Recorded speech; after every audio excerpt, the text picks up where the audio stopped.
Good morning, good morning, good morning, all. My name is Anthony Carter. I'm coming to you live from Long Beach, California. This is week whatever of the COVID pandemic crisis. Keep those hands washed. Keep your loved ones close. One of the reasons I started this show, Visionaries and Truthtellers, is I wanted to connect with people, share people's thinking, people who are doing great things in the world, who are moving us forward in terms of our humanity and doing great things on the planet. My guest today is Miss Oneika Mays. This is somebody I've known at this point now. I hate to say it, 25 years. When we met, we were both babies, and we were both in our 20s, and now we're. But well, I'm Older. 52, so yes, older. I'll So be it's 50 been this year. I'm looking at that okay. 50 this year. Yes, 50 is where it's at. I can't Um, wait. Older, wiser, smarter. Yeah. So yeah. So Miss Mays is a yoga instructor, a writer. She just did a TV show. We're going to talk a little bit about that. And is somebody that she was one of the first friends I made when I moved to New York in September of 1995. So without further ado, Miss Mays, we're going to get started. The first thing I want to do with you, as I do it with everybody, I do a 30-second bio. So condense, I know you're going to be 50 in May. Your birthday's in May, right? Yes. Okay, so we're closing in on the big 50. So try to put everything in your life in 30 seconds. If you want a little more time, we can go for that. So take it away. Okay. Oh, I'm so grateful to be here. Thank you. Thank you for having me. 30 seconds. Let's do it in 30 seconds. I'm gonna work backwards actually. Okay. So working backwards, I go into Rikers Island Correctional Facility. It's a jail in New York City for folks who aren't local to the New York City area. I live in Brooklyn. I have been teaching yoga and meditation for about a decade now. And the reason that I'm teaching that is about a decade ago, I decided to sort of quit my life, my work life, and even my personal life, because I was just really unhappy. I was really unhappy inside. And prior to teaching yoga and meditation, I was in retail. I was a people leader. I worked in telecommunications. I worked in fitness, and I spent the bulk of my time working with books, actually, at Barnes and Noble. And while I think professionally it was a really incredible experience, I would say that I was unhappy because I wasn't sort of tuning into myself. I identify, my pronouns are she, her, and hers. I identify as queer. And I think if I were to sum up my bio, I had a friend who was interviewing me about a year ago, and he said that I was a joy revolutionist. And Oh. I took that. I allowed him to anoint me with that, and it's something that I wear very proudly. And I do think that that that joy, especially for Black and Indigenous folks and for other marginalized communities, is our way of revolution. Mm-hmm. That so often we are required to keep working in opposition to some form of supremacy. So when we can allow ourselves to have practices that give us freedom and practices that just allow us to be full of joy, that's liberating. And I think that's what I do. And I'm grateful that I get to do this work and to talk to people about it. It's truly a blessing. It's a gift that I take very seriously and I think is really sacred. So I think that's who I am right Well, now. good night, folks. We can. Okay. And we talked a little bit before the I guess like the pre-show before we started recording, and I want to talk a little bit about what I love, and I'm going to still borrow whatever the term is these days, the whole joy revolutionist. I was just reading something about that yesterday, and then I was reading something about it yesterday, a quote, and I remember reading a while ago something about, just like you said, that there is something revolutionary about being in this culture and being quote unquote othered, and still finding and committing yourself to being joyful or doing what brings you joy, as opposed to, I read something the other day and they were talking about the way most of us have been trained and indoctrinated into the world of work, Hmm. we think that working all the time and working hard, just like pack mules, we think that working all the time is the way to go. And I was reading something that somebody wrote, and it said something about how that's been ingrained to us as people of color, that we have, that everything has to be, so there is anything that's joyful or pleasurable, it's like, okay, you're wasting your time, Right. or you're being lazy, or you Right. should get back to work. And it's like, Yep. okay, well, Yeah. so then we're just waiting to die. I mean, what are we doing here? So it's I'm so glad that you said enjoy revolutions. I love that. I'm gonna put out, that's inspiring me to write a new piece. It's What are you yeah. excited about right now these days? What's really got you going these days? Oh gosh, there's so much. I think even in spite of what is happening in the world around COVID, around our election, and around the uprising, right? Hmm. And so many of us are calling it an uprising. Hmm. Um, that I'm joyful around the fact that we're having conversations that I feel have been long overdue. Hmm. And I see so many Black folks, so many queer folks, so many Indigenous folks being called to speak about experiences in ways that we never have before. Hmm. And that really excites me. It really excites me to see people who I've been working with, doing this sort of direct service work around social justice, really be sort of thrust into this spotlight. And also understanding how to take time and say to no to certain things, Hmm. as there's been this sort of rush to hear from voices that have been sort of suppressed for so long. Um, I think that does really excite me. I'm excited just being able to talk more about the work that I'm doing, Hmm. and being able to do it in a way that feels in alignment for me and without Hmm. a sense of pressure, and being able to manage my own my own understanding around work and showing up and Hmm. feeling pressure to perform, and sort of decolonizing my own mind, around what it means for me to show up, and assigning value based on what I'm actually doing in the world. Hmm. Um, I think when my dad died about a year ago, I found myself completely reevaluating everything, which is something I had been doing. But when that moment happened with, my dad, and he and I were very close, right? My family is very close. And realizing that it's not all about what I do, but Hmm. it's about how I show up in the world and how I'm connecting with the people that I love, and even with the people that I don't love, to be honest Hmm. with you. And slowing that down. I had been doing a meditation teacher training right before he died. And when Father's Day happened, there was a weekend retreat I was supposed to be doing. And I decided that I wasn't going to do it because it was Father's Day and I really wanted to be with my dad. And that ended up being our last Father's Day. And what a lesson Hmm. that I remember when my mom told me that he died, and all that came rushing back in that moment was Father's Day. Hmm. And it has been such a beautiful reminder that how we spend time with each other, Hmm. those are the things that we are going to remember when we transition, right? Right. That we aren't going to remember the article that we wrote or that big piece of work that we did. We're going to remember these moments when we were connected with our community. Hmm. Um, those I think are the things that I've been really excited about. There's, of course, there's work stuff. I have Right. lots of wonderful workshops that people are wanting me to do, and being able to talk about how we need to dismantle our criminal justice system and Hmm. really talk about transformative and restorative justice too. Those are things that I get to do a lot.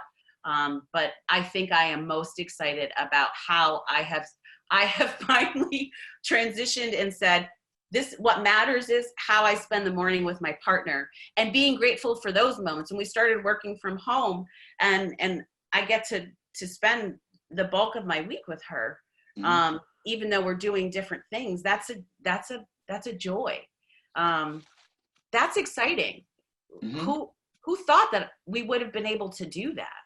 Right. Um, Instead of waiting for the workday to end and then come to be together. But there are ways that we can work and be together, um, this whole world just seems so impossible, and yet there are things that we can rejoice. Yeah. Agreed. Yeah. Yeah, I'm working from home now too, and I've been working from home since March 16th. And it's really funny. I'm still not sure if my husband knows what I do. Because sometimes I'll hear him explaining it to people, and I'm thinking, like, okay, if that, I'm not gonna jump in and say, well, no, what he's really. I mean, I think he sees the results, which Hmm. he saw even before I was working from home. So he would see the results, and he hears Right. me talking about the results, and he hears me talking about, oh, I'm going to do this, and then I do a project, right? Or I'm going to get because I'm working workforce development. So he hears me talking about, okay, my goal this month is to get 10 people working, right? Right. Or these 10 people, I'm going to get them working, and these five, I'm going to help them open a bank account, or start this or whatever. So he knows that, and so it's always. And that's something I've had to learn since being at home. It's like I'm at home every day, and he sees me working, and he hears me on the phone, and he hears me on Zoom calls all day, doing Zoom and doing Skype and doing Microsoft Teams and doing Slack and all that, and going in and out. And it's kind of like I'm still not convinced he knows what I do, but it's okay. Now it's okay. It seems okay to me. Where Yeah. before I would always try to, like we were talking earlier, I would try to fix it. Yes. Well, let me make sure that you get this. You don't need to get it. It's like what me making sure you get it is for me. It's not for you. Yes. You get enough of it to understand that I'm doing really great work in the world. Mhm. And I wrote a grant. The owners of where I work, the executive directors came to me. One of them, she sent me a link for this Mhm. grant. And she's, I know you want to do some grant writing. Do you want to take a stab at this? And then literally it was a 2 week turnaround. Wow. I had to get it, figure out what I was going to do with it, write it, and I wrote it. And then I got a call last Friday saying, I got a text with this congratulations. I knew what it was about. I submitted it. I had to submit it on I think I started working on it on the 5th. Uh-huh. I had to submit it by the 16th, and the Wow. turnaround was the 25th. And so I got a call last week and an email saying congratulations. It was $25,000. And Wow. I just couldn't. It was the first one I've ever done, and I was just like, and even when I was working on it, it's sometimes I try to remind people about many times your life, angel, whatever you believe in, there's always something that's guiding you to like whatever you're supposed to be doing on the planet. Mhm. And I think we get in trouble because we resist it, we fight, we get locked into the money thing, and I'm going to do this. And the money is important, and I would never say that it's not. But I think you have to be one of the things we have to learn how to do. And I know particularly with people of color, we never stop to listen. We're so Yeah. busy, right, doing this, right, and we have so much on our plates all the time. So it's almost like it's a crime or some criminal offense if you say, I need 5 minutes, Hmm. or I'm not, like you said about the retreat. I'm not doing, even though it's great and it would have been wonderful. That's not what I need to be doing right now. So Exactly. so the power of, and I wrote a whole piece about this, the power of saying no, like Hmm. understanding, okay, my life, even if it's something good, I think sometimes it comes in this pretty package, and you think, well, I should say yes to this, Yes. and your gut is like, no, you need to walk away now, Right. Right. run, like, no, no, no, but it's really good, the money's Right. good, these people, they're interested in me, I should do this, and it's like, no, you shouldn't, and just trusting that something good can move aside so better can come along, so. Absolutely. This idea of shoulding, right? I had I did a training in yoga for cancer and chronic illness several years ago. And my teacher said, we're always shoulding on ourselves. Hmm. And we block ourselves when we say should. I should do this. And that resistance is something that I think my meditation practice really opened up for me. Hmm. Being able to have a tender conversation with my own spirit.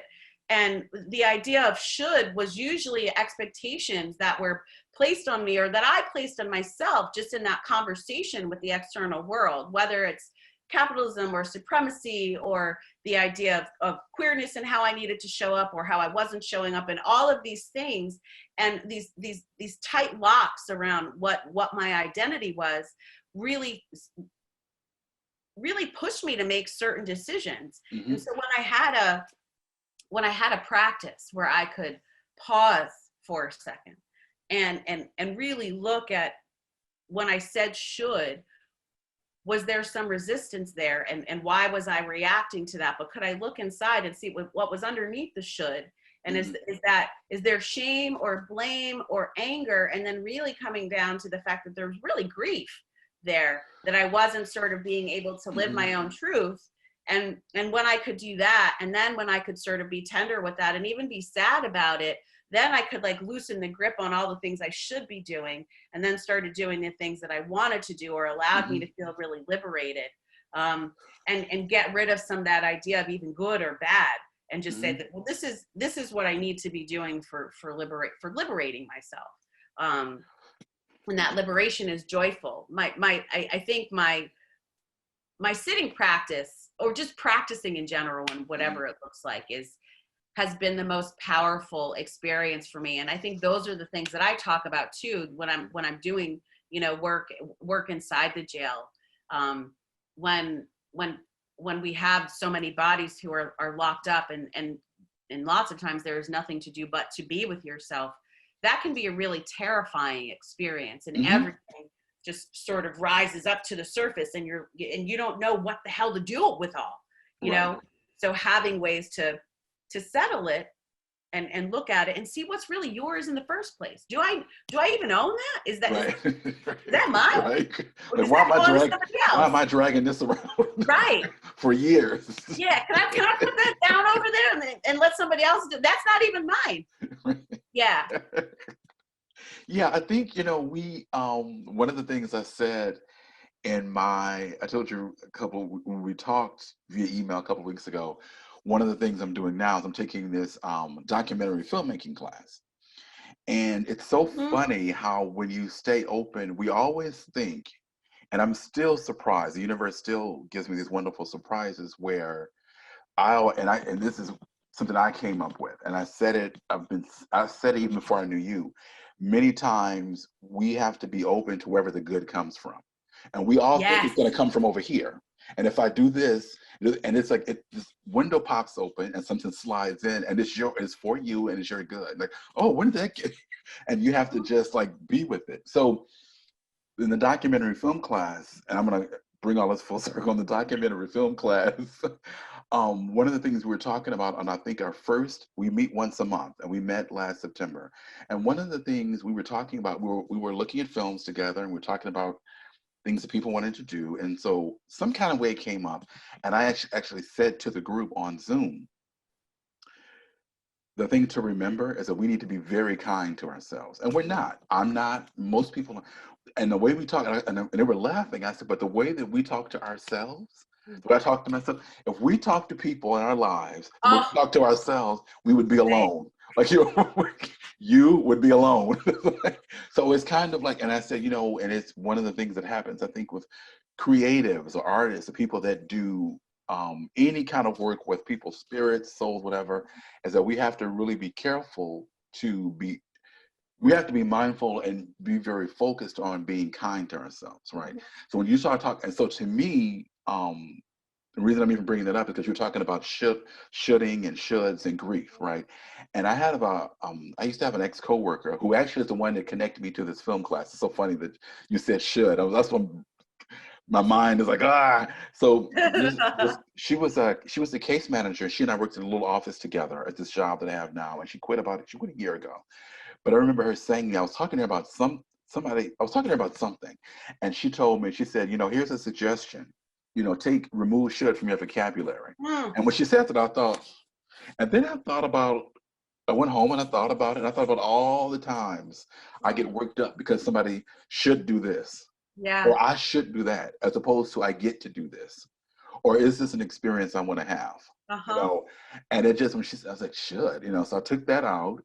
And then she's the same person that she went to USC, and she got her master's in social work at USC, and they sent her this link for this documentary film. It's called documentary filmmaking for social change. This is one of the books for the class. Oh, I need to write that down. You need to send that to I me. will send you. I'll send you a book list like we used to do in the Thank old you. days. Yes, I know. I know. This is taking us back. So yeah, Oh, she was the one that connected me. She got this link and she sent it to me, and I was sitting there. And what was so funny about that, and then I'm gonna wrap up so we can you can get on with your day and I can get on to other things. I actually have the screenwriting the class today at 9. She what was so funny about that? She sent that to me on a Monday, uh-huh. and I think 3 days before, definitely within a week of her before she sent that, I remember saying something about having a conversation and deciding that I was going to be. Oh, I know what it was. I'm in a mentoring group for filmmakers, and I'm in Okay. another. I'm doing a lot of stuff around filmmaking now, right? And it's something I wanted to do for a while, and I should, I was in my should bag, so Yep. I should do this, so I should do this instead. It's like, no, I my one of my missions is go around is to write films, right? Mm-hmm. And I remember a week before she sent that to me, that week before, I don't know if it was that Friday before or that, but it was within a week. I remember Mm-hmm. saying to myself, I'm shifting everything out of the way, and I'm only going to focus on these couple of things. And one of the things I was Yeah. going to focus on was doing everything I could to learn as much as I could about making films. I didn't know what that meant. I was Yeah. like, I'm gonna do this. I'm devoted. So I went through. I got at my house. I got rid of stuff. I got rid. I was like, everything that's not one of these four things, I'm saying no to. Like I didn't even know what that meant. I was just like, let me Right. say notice and stuff. Right. And within a week, I'm going to be really serious about film. This pops up, and Yep. this is never. When I worked with this young woman for 2 years, 2.5 years, never came up. Wow. I didn't even know. And this is actually a class that's new, and he doesn't do this class all the time. So he does it Wow. like once every couple of years. Uh-huh. And he talked about to us in the first class about how when he first started, because he's a social worker who does films, Mm-hmm. and I'll send you his documentary. It's a short. Um, and he talked about how when he first started talking about doing this, marrying social work to filmmaking, people laughed. They were like, "Well, what are you talking about? Like that's That's crazy. No, incredible. nobody's gonna do that. Why? Nobody's gonna sign up for that class." And he said he kind of kept going and kept going, and now here we are, X number of years later. But I do think, and to me, that was just that to me, it's just one of those things where, and I know it's Oprah-ish and hokey, but you really do have to listen to your life. You And it's do. always giving you all these signals about do this, like you said about going into the prison. My baby sister, who's now 35, does stuff. I think she works with the Advancement Project. She does a lot of work with women who are coming out, right, and reentry. Mm-hmm. And Yep. if you knew this girl, and it's her name is the same as your sister's name, Ashley. And if you knew this girl, it's like you're going in prison. Like, I mean, because it would be, it would be like Hillary from the Fresh Prince. Dad, I'm gonna work in the prison. And it's like, but that's what she's doing. She loves it. She's been doing it Yep. for, at this point, probably she wouldn't got a law degree. She's doing this. She wants, so you just never know where your life will turn up. You You know, don't. well, where if you just get rid of the shoulds, Mm-hmm. stay, keep doing the work as a joy revolutionist, like, okay, keep moving towards, like I always move towards what kind of experience do I want to have? Not Yes. avoiding things, but what kind of experience do I want in my life right now? That's how I ended up moving to New York. I was like, I want this experience. And Mm-hmm. then when I'd had enough of that, my internal was guy was like, okay, you need to go to California. And that's what I did. So I think you're always getting all these signs, and we only get stressed, we only suffer, we only get upset. Like I believe a whole lot of these illnesses and things that people have are from they're living in the world of should. I should do this. Absolutely. And And ancestral trauma. yeah, and something that you said that I actually want to write about, and I brought it up to a lot of people, and it's such a touchy subject. It's so the subject I'm going to bring up is such a touchy subject and so uncomfortable. Even the people I know, love, and respect, when I bring it up, they switch topics. And Mm. the topic is, it's like you mentioned grief. We as a culture, and I wrote this, I'm gonna write another piece about this. I wrote this years ago. As a culture in America, I think we're collectively have been, continue to be in grief. And Mm-hmm. we don't grieve. We just put stuff on top of it and keep going. On top, yeah. Do all kinds of things just instead of saying, and grief doesn't mean you're going to go down a rabbit hole and never come out. Grief also doesn't mean you aren't grieving something good that came and went. Like it was Mhm, like that was something I had to learn when I got this job. I was at Goodwill and I was working with the homeless population. And mhm. I had clients and people I was working with who were literally living in their cars, Yep. living in shelters, living under bridges, and I would help them write resumes. And I Mhm. would show them how to interview. And I would say, this is how you follow up. So I was helping people, supporting people. People like, oh, do you give people jobs? And I was like, no, I support you Right. and unearthing whatever you need to do to move forward. I don't get anybody a job, Right. you know, but I remember loving that job and I was really good at it. And then I got moved to work with, I got a promotion and I got sent to a community college to Mhm. launch a pilot program. They came and got me. They said, do the same thing you did over here with the homeless population, but now you're going to do it with culinary arts students at this community college. And it was a disaster. The first year was a total abysmal. Really? It was, well, you try, it's kind of like the new thing now. People will say, new skills for a new reality, right? Mhm, Or you're trying to, so I went over there thinking I was going to do the same thing there mhm, with that population I had done over here, but that didn't mhm. fly. Right. And I was like, oh, I know what I'm going to do. Well, I didn't know what I was going to do. Yep. I went over there and everything I tried, and no matter, and I couldn't get it going. I was like, what is it? And it took me exactly 1 year. And then I realized, okay, you're not listening, as in me. I'm like, you're not listening. Take off, put away the Captain Save a whole cape. You're not here to do that. That. You listen, like ask people what it is they need, and then actually listen and execute on that. Don't come in with a whole bunch of, well, you should have won all this. No, we don't want all this. Mhm, You present like these are things I can offer you. What would you like? mhm, Where's your most pressing need? And mhm, once I made that shift in thinking and interacting, and it took me a year. mhm. And then once I made the shift, the program exploded. And Absolutely. it literally went from um, I think it had like 15 people. It went from 15 to like 45 to like 70. And when I left after 2.5 years of being there, I had 110 people on my caseload, Mhm. plus employers, plus other people. So I was doing, and it was just me. So I was doing the recruiting, I was doing the marketing campaigns. And once again, like you were saying earlier, I was doing things I even know I knew how to do, Yeah. but they had to get done.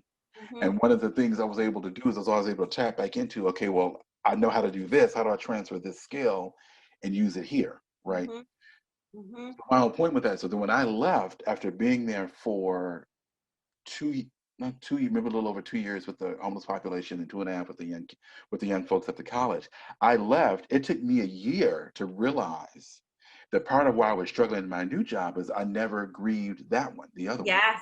because I loved it, and I Yes. loved. I talked to two of them last week. I loved it. I was really close with people. They would bring me all sorts of issues because it Mhm. wasn't just getting a job. They would come in and would say, "This is what's going on in my life," Yep. and so it was kind of like I had to figure out how to do wrap around even before I had the vocabulary for it. It Mhm. wasn't just, oh, well, Susie, go to Starbucks and go over there and start slinging coffee. It was like, no, Susie needs way more. Absolutely. Before she can even Yeah. get to that point, what do we need to handle? So it was, and I realized doing that, it took me a year, and and I had gotten sick, and then I started, I was seeing a therapist, and it took me a year to realize that this is something really great that I took from nothing to this. I launched it and it was my baby and I had taken care of it and I figured out everything every step along the way. And then Mhm. I walked away from it, not in a bad way. Yeah. Walked away in terms of, okay, I've done this here. I think I've done all I can do here. I want to do something else. Mhm. Not knowing that you have to grieve that. Even if Yeah. people think grief is something, oh, somebody's, you know, dying, and you go go to the funeral and be hysterical and, oh, take me and all that. No, you know, as my father always says, take me, knock over the casket. No, no, no. Uh-huh. But there's some other underlining grief when you walk away from something that's really good. that on the Absolutely. outside to everybody in the world would say, well, why are you doing that? Like, why would you leave that? Like, why, you got it made. You got this program up and running. Everybody loves you. You figured out how to get around all the politics. It's very successful. And I was like, it's time to go. It's time to go. Yeah. I think when it comes to, depending upon who you are, right? We have a relationship or a lack of a relationship with discomfort. And Mm, so if you're in a marginalized community, you have a really good relationship with discomfort, right? And with suffering. Like you know it, and it becomes comfortable mm, to be in discomfort. And then sometimes when we get a taste of something that feels liberating, we want to or hold on to healthy. that really tight. And then for other communities that have maybe a closer relationship with privilege, and holding on to that privilege, their own relationship with discomfort is so disconnected. So the idea of looking at that, and grief, I think, is the missing element, that we don't allow ourselves to grieve for perhaps the relationship with discomfort we have to have. And I don't think people who have a relationship with privilege want to grieve the fact that they need to give up that privilege and have a relationship with discomfort, if we're all going to acknowledge that we're Mhm. interdependent, right? Right. Like that has to happen. And that element of grief is a part of life, but we're so reluctant to have that conversation around grief and what it looks like, because it's just, I don't want to look at it because of what might be underneath. And Right. our fear of what might be there is actually deeper than if we could just get to the grief, we could actually move so much more quickly. But that unknown is just so, it's so scary, right? Like that should, what if I don't do it, what if I do it, that Right. it can just freeze us from and so we stay in places where we're unhappy, Or we've or outgrown. we've outgrown, or that are blocking us from liberation and joy and peace. We block ourselves because we just don't know, right? Right. And it goes for it really goes for everyone. And if we start to be able to get comfortable with the idea of being uncomfortable, it shifts so much. And and I talk about this and I say it like it's so freaking easy, and it's terrifying. Right. But the more comfortable you get looking at being terrified, you can leap a little bit. And maybe your first leap is only off a curb, right? Like, Right. so it's like, Or from the oh, kitchen to the hallway. right. Yeah. That's Or all I just off got. the That's all I carpet, got today. The kitchen to the just off hallway. the carpet to the hardwood floor, right? That's Hey, hey, okay. hey, hey. Let's not get. Let's Yeah. not get wild. I'm not Right. trying to get wild. I'm just trying to, and we titrate ourselves, right? And that's Right. what practices do. It titrates us so we can Hmm. do a little bit more, do a little bit more. So then Yeah. maybe we Yes. do want to jump off a cliff and see what happens, because we can trust that that the net will actually appear. Right. And I think I'm going to wrap up here, but I think we have something else that you said. I definitely want to do, I would love to do like a 3 or 5 part series with you about Sure. different things, like one about grief, one about, Hmm. because I know you wrote an article and there were 5 great points. And I would love to do a conversation about each one of the Hmm. points rather than Hmm. try to blow through all 5 of them in 10 minutes. Yes. It's like I want to go deep with each. That's the greatest gift I've ever gotten from my current job is learning how to go deep instead of wide, Oh, because I was trying to give, and they were like, no, and so, and I have co-teachers that go deep with one topic. I'm like, let's cover everything. And I've more than once I've had to tell my young people, well, no, that's just kind of who I am. I want you to have everything. So I'm hmm, trying to bring in everything, and maybe you don't need everything every day, hmm. So I want to, That's I our want to, bookstore training, Anthony. That's our bookstore training. We became really good at knowing a little bit about everything. I right. mean, working at a bookstore, I could literally go to a party and have a conversation about any single one topic because I had seen a book on it. Hmm. And then I actually learned to start to go deeper, that and that it gave me a great sense of control, made me very controlling to know a little bit about Hmm. everything. And then starting to loosen that up a little bit and Right. allow myself to go deeper into one thing. So I want to talk the next time or sometime in the very near future Yes. about allowing ourselves, giving ourselves permission, being okay with grieving, I would or love being to. okay with having grief. Because I don't think, like you talked about the privileged folks and people who are used to always being in the muck and the mire. I don't Mm-hmm. think either group gives themselves permission to. And I think the grief thing is another level of being human and humanity. And I Yes. think both sides feel like they have something to lose if they go jump off this grief cliff. Because oh my God, within I shouldn't feel bad because I have access to all this kind of privilege. Well, no, he's still a person. Or I should suck it up and keep moving, because I'm working like an animal. So I don't have any time to be sad or think about how my life isn't working. I got to get to work, or I got to raise. Or I don't want to give up my grief, because then does that mean that I'm okay with what happened? You know what I Oh, mean? Like, okay, that's a whole other. that's a whole other thing, right? But that's a huge part too. Well, who am I if I'm not angry or upset Right. or frustrated? Who Right. am I then? Because then you have to go here, Right. and that might not be a conversation you're ready to start. You know what I'm Nope. saying? Okay, so I'm gonna wrap us up and I get to another call.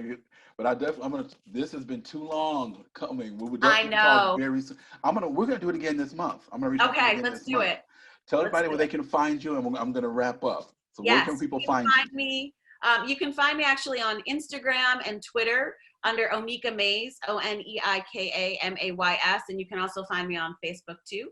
So hope to hear from you. Thank you so much for Okay, having thank me. you, thank you. So good to We're see gonna you. get together again this Yes, month and just delve and keep going and keep going yes, and keep yes, going. yes. I Take care love of it. yourself. Keep Okay. doing those joy revolutions. Keep helping our folks who are behind bars. Yes, Take care of yourself. you Be too. kind to yourself. Be kind to your partner. I will talk with you very soon, my Very dear. soon. Take care.